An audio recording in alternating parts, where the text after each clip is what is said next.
BNR gold and diamonds తరుగు తక్కువ బంగారం ఎక్కువ. ఇప్పుడు మన వైజాగ్ లో జూలై 24న గ్రాండ్ ఓపెనింగ్.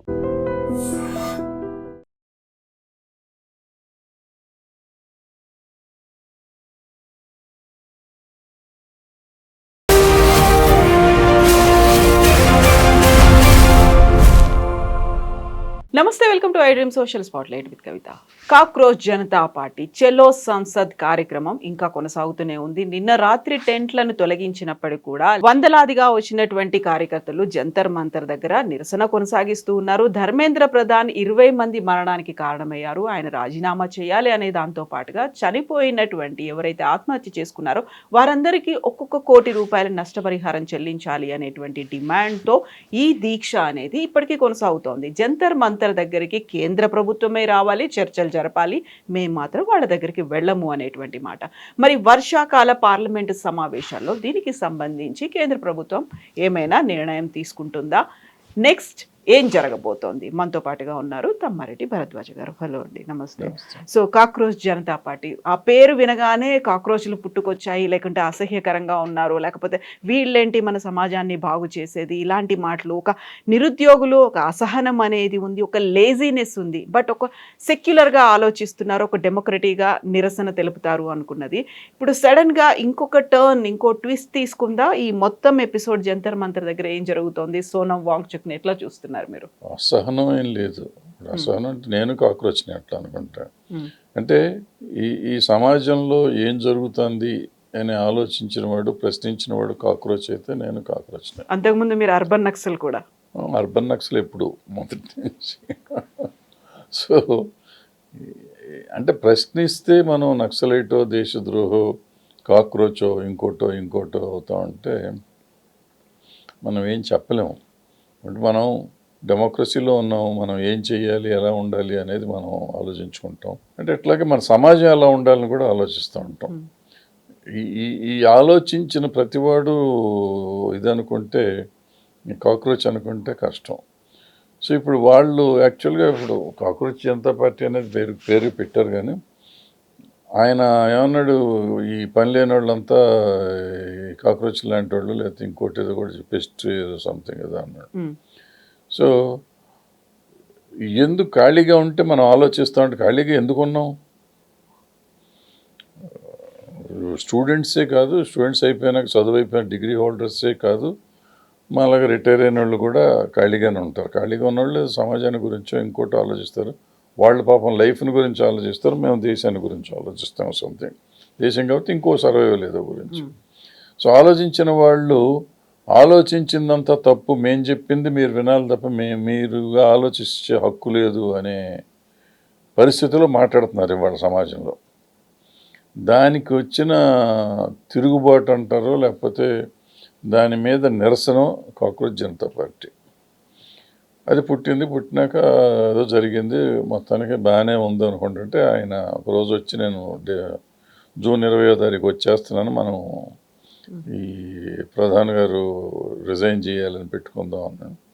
సో అతను ఫ్లైట్ దిగి రాగానే జనం మొదలెట్టారు. చాలా రెస్పాన్స్ భలేగా ఉండింది. తర్వాత అక్కడ చేశారు, ఇక్కడ చేశారు, హైదరాబాద్లో కూడా చేశారు, చాలా చోట్ల చేశారు. ఆశ్చర్యం ఏంటంటే నేను ఆ రోడ్డు మీద వెళ్తుంటే హైదరాబాద్లో ఇంకా సండే రోజు కదా కంటిన్యూస్గా జరుగుతానుంది అప్పటి నుంచి. హైదరాబాద్లో మొదలెట్టిన రోజు నుంచి విపరీతంగా ఉన్నారు జనం. అక్కడ 2,000 మంది ఉంటుంటారు, నేను చూశాను మొన్న. సో ఈ లెక్కన అన్ని ఊళ్ళలో కంటిన్యూ అవుతుంది అది. ఢిల్లీలోనేమో నిన్న చలో అసెంబ్లీ చలో పార్లమెంట్ అన్నారు, పార్లమెంట్కి వెళ్తానంటే లాఠీ చార్జ్ చేశారు. నిన్నటి ఇష్యూలో చాలా ఇంపార్టెంట్, చాలా ఆశ్చర్యకరమైన విషయం ఏంటంటే, తెల్లరగట్ట 5 గంటలకి there was a truck loaded with stones. 5 గంటలకి సోషల్ మీడియాలో బొమ్మలు పెట్టేసే ఉంది. అది పెట్టుంటే అంటే ఇటువంటి జరుగుతుందని తెలిసినప్పుడు ఎట్టి పరిస్థితుల్లోనూ గవర్నమెంట్ పోలీసు అక్కడి నుంచి ఆ ట్రక్ తీయించేయాలి. ఎందుకు తీయించలేదు? పీస్ఫుల్ గా జరుగుతాయి అనుకుంటున్నప్పుడు అవన్నీ అక్కడ ఎవరు అరేంజ్ చేశారు అనేది రాళ్ళు ట్రక్కు 3 గంటలకు వచ్చి అక్కడ పెట్టారు. ఇంకో పనికిరాని కారు కూడా ఒకటి 3 తర్వాత వచ్చి పెట్టారు. ఒకటి దెబ్బ పగిలిపోయిన కారు ఒకటి తీసుకొచ్చి పెట్టారు. ఎందుకు పెట్టారు? ఎవరు పెట్టారు? ఇది పెట్టినాక ఇదే రోడ్లో ఈ నిరసన ప్రదర్శన జరుగుతుందని తెలిసినప్పుడు ఎక్కడన్నా ఎవరన్నా రెచ్చగొడితే ఆ రాళ్ళు తీసి కొడతారని తెలిసినప్పుడు రాళ్ళు తీయించేయాలి సార్ ఎవరైనా కానీ. ఇప్పుడు ఇటువంటివి జరిగినప్పుడు మామూలుగా కుప్ప ఎక్కడన్నా పోసి ఉంటే కూడా తీయించేస్తారు ఆ ప్రదర్శన ఉంటుందని తెలిసిన రోజు. ఈ ట్రక్కు పనిమాల తెచ్చి ఎవడో పెట్టినవాడు యువతలోడు అయి ఉండొచ్చు, అవతలోడు అయి ఉండొచ్చు, ఎవరైనా అయి ఉండొచ్చు. అది పోలీస్ డ్యూటీగా దాన్ని ఎందుకు తీయించాల? దీనికి ఎవరు సమాధానం చెప్పట్లేదు, ఎవరు ఆలోచించట్లేదు.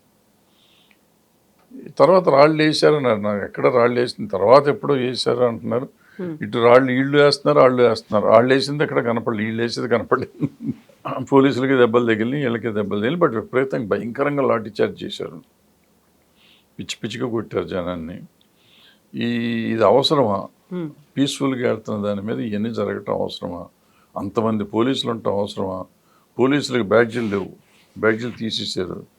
అంటే రిజర్వ్ పోలీసు ఎవరు ఉన్నారు కదా, ఆ బ్లూ డ్రెస్ చేసుకునే పోలీసు వాళ్ళందరికీ ఈ నేమ్ ప్లేట్లు ఉంటాయి. నేమ్ ప్లేట్లు తీసేసి కొట్టాల్సిన పరిస్థితి ఎందుకు వచ్చింది? ప్రశ్నలు, శేష ప్రశ్నలు ఇవన్నీ ఎందుకు జరిగింది? ఫైనల్గా వాళ్ళు ఆయన్ని ఎడ్యుకేషన్ మినిస్టర్ని రిజైన్ చేయమని 152 లీక్లు అయినాయి ఈ 12 ఏళ్లలో. ఈ లీకుల మీద ఎందుకు తీసుకోకూడదు? లీక్ ఎందుకు జరిగింది అని అడిగితే 2014కి ముందు కూడా జరిగినాయి కదా. 2014కి ముందు వాళ్ళు తప్పుడు వాళ్ళు అనే కదా నిన్ను గెలిపించాం. వాళ్ళు చేసిన తప్పుల గురించి నువ్వు మళ్ళీ ఎందుకు మాట్లాడుతున్నావు? నిన్ను గెలిపించింది ప్రజలు, గెలిపించారు మిమ్మల్ని. గెలిపించి మీరు వాళ్ళు చేసిన భ్రష్టాచారాన్ని రూపుమాపుతారు అని మీరు చేశాం. నీ దగ్గర కూడా జరుగుతుంది భ్రష్టాచారం అంటే నువ్వు నీతిమంతుడిగా ఉండటానికి ప్రయత్నం చేయటం మానేసి వాళ్ళు చేశారు కదా, అప్పుడు ఎందుకు మాట్లాడలేదు? అప్పుడు మాట్లాడటం ఓట్ల రూపంలో మీకు చూపించేశాం. ఓట్ల రూపంలో ఈ కొత్త ప్రభుత్వాన్ని తీసుకొచ్చాం. ఆ రోజు మాట్లాడినాం, ఈరోజు మాట్లాడుతున్నాం. ఆ రోజు మాట్లాడాం కాబట్టి ఓట్లు మారినాయి. అంటే నువ్వు వేసావా, మీరందరూ వేసారు, వేయకపోతే ఇంతమంది రారుగా. ఆ రోజు కాంగ్రెస్ కొన్నదంతా ఇటు లీన్ అయింది కాబట్టి వాళ్ళు గెలిచి వీళ్ళు ఉన్నారు.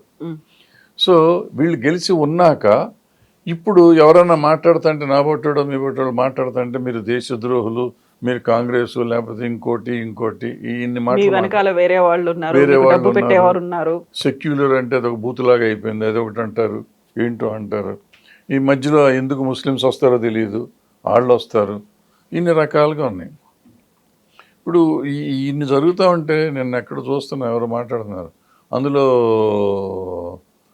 సెక్యులరిజం గురించి మాట్లాడుతున్నారు, స్లోగన్లు ఇస్తున్నారు, గవర్నమెంట్ అంటే ఒక ఉద్యమం వచ్చినప్పుడు అటువంటి ఉద్యమం చెప్తాం. ఇప్పుడు ఆయన రిజైన్ చేయమని అడుగుతున్నారు 4 రోజుల నుంచి వాళ్ళు, ఆయన చేయట్లేదు. ఇప్పుడు ఇది చేస్తా అంటే ప్రధానమంత్రి రిజైన్ అంటారు. అన్నంత లోపల దేశద్రోహం అవ్వదే అది. ఇప్పుడు అన్నంత లోపల ప్రధానమంత్రి గారు రిజైన్ చేస్తారా? ఎడ్యుకేషన్ మినిస్టర్ రిజైన్ చేయట్లేదు, ప్రధానమంత్రి ఎప్పుడు చేయాలా? ఇది జరుగుతుంది అన్నప్పుడు వీళ్ళని పిలిచి మాట్లాడటానికి ఏంటి కష్టం? నువ్వు రిజైన్ చేస్తావా చేయవా సెకండరీ. అయ్యా లీకులు అయినాయి, నిజమే, తప్పే జరిగింది, దీని మీద మేము యాక్షన్ తీసుకున్నాం, ఇంకా ఇలా తీసుకుంటాము, కాదు ఈయన చెయ్యాలి అంటే ఏదో చేస్తామో చేయమో మాట్లాడొస్తారు. డిస్కషన్, డైలాగ్ అయితే స్టార్ట్ అవ్వాలి కదా. ఎందుకు చేయట్లేదు?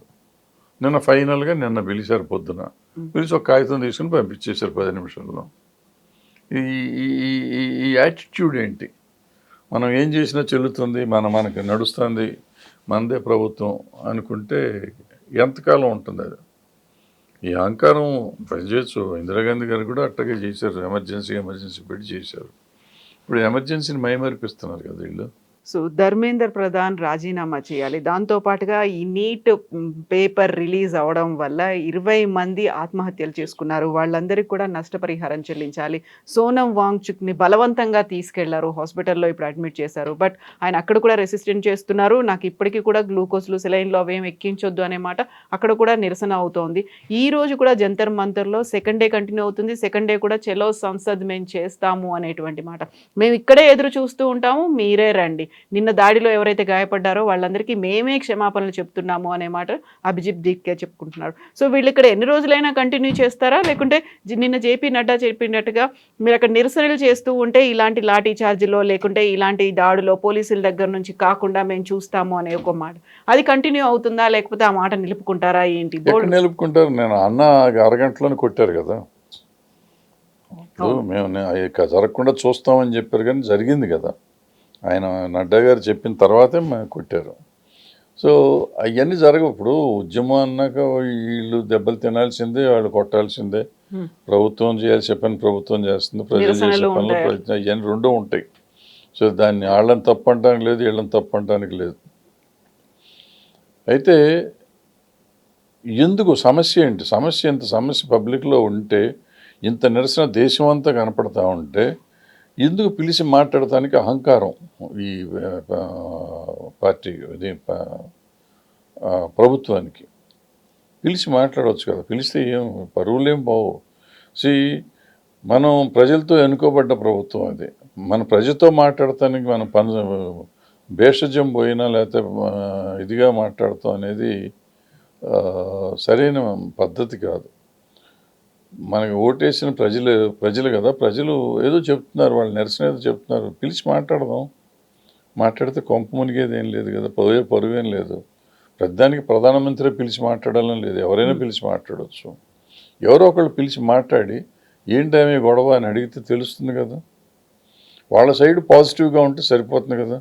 ఇప్పుడు ప్రజలు ఇంత ఇది రాదు, మొదటి రోజు నుంచి పిలిచి ఉంటే ఇవాళ అన్ని రాష్ట్రాల్లోనూ అన్ని ఊళ్ళల్లోనూ ఈ కాక్రోచ్ జనతా పార్టీ వాళ్ళ మీటింగులు, టెంట్లు ఉండవు, నిరసనలు ప్రదర్శనలు జరుగుతూ ఉండవు.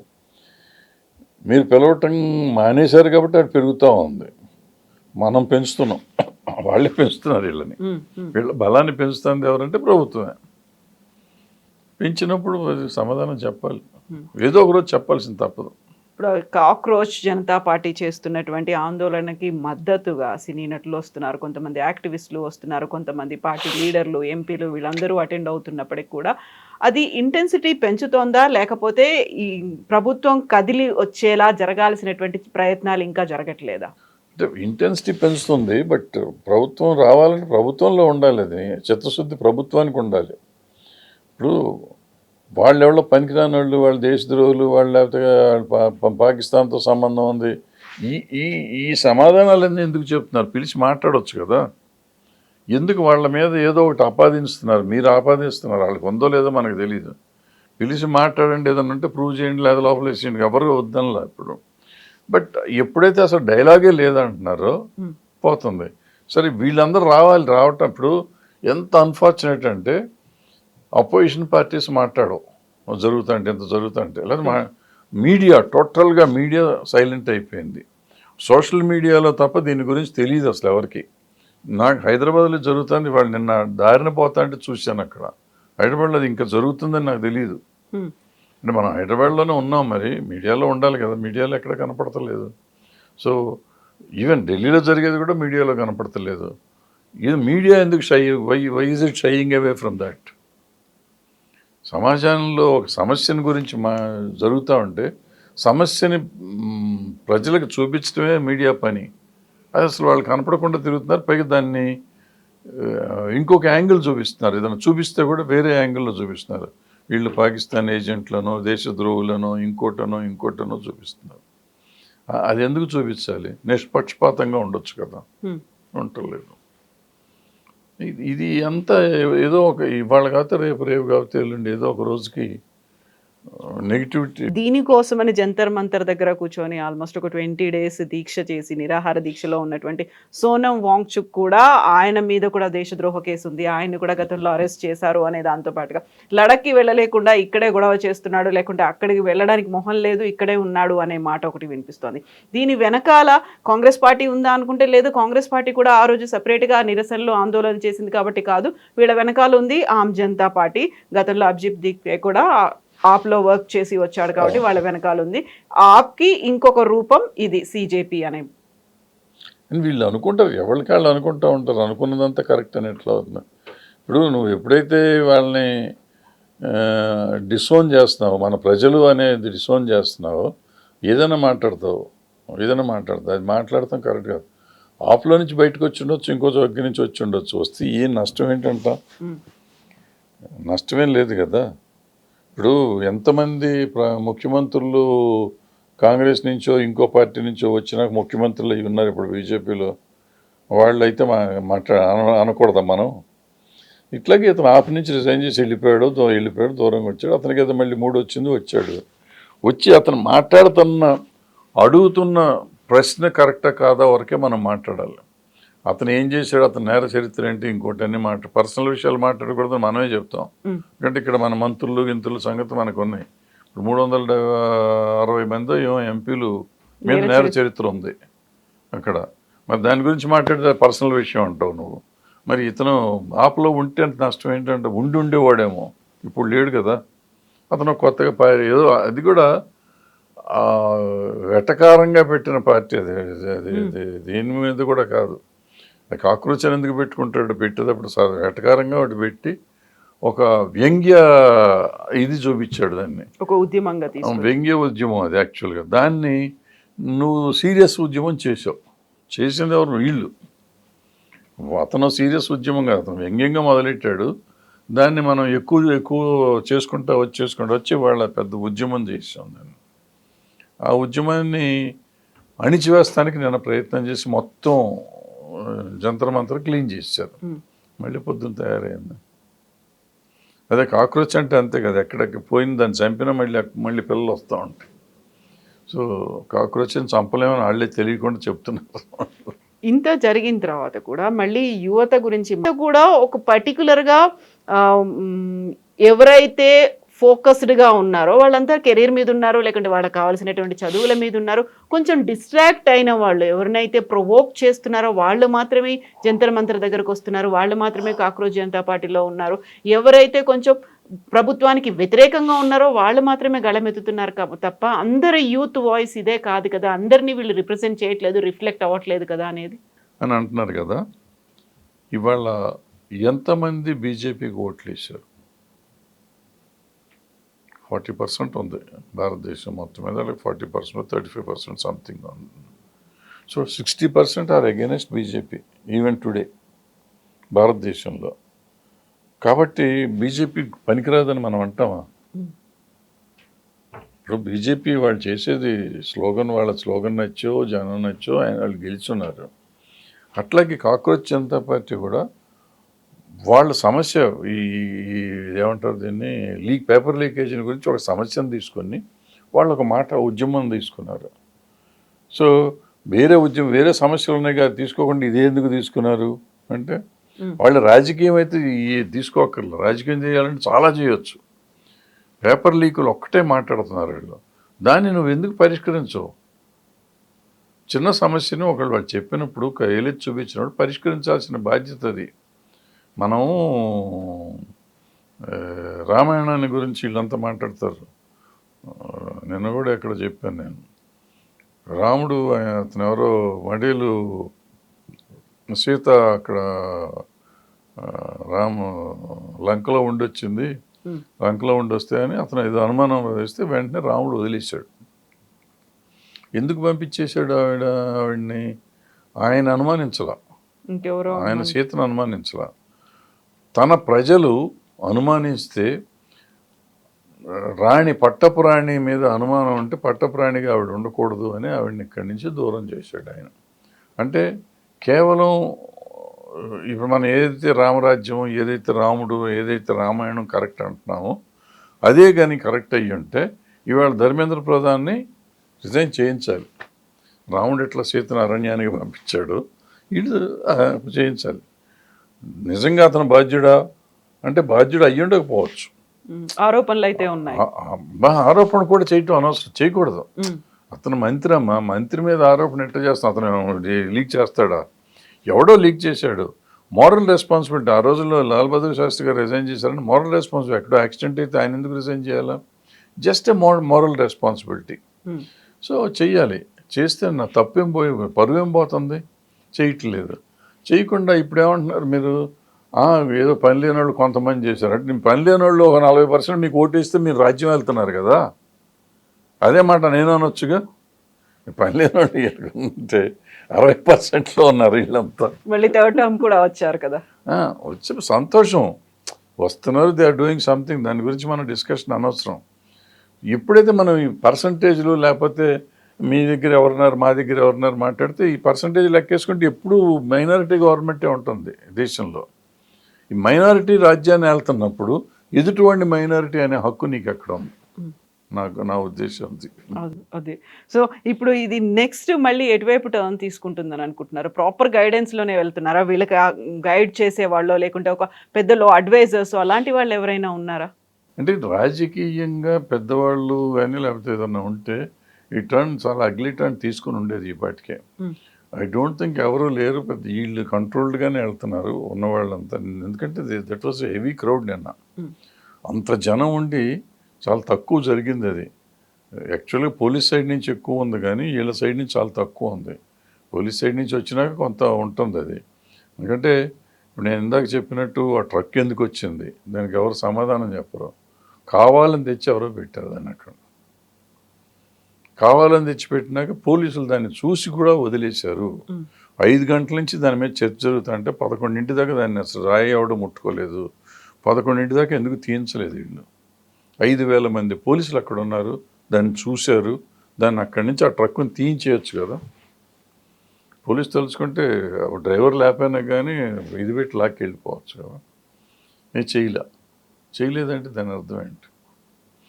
సో ఇట్లా మనం అనుమానం పడకపోయినా జరుగుతున్నాయి అయ్యి.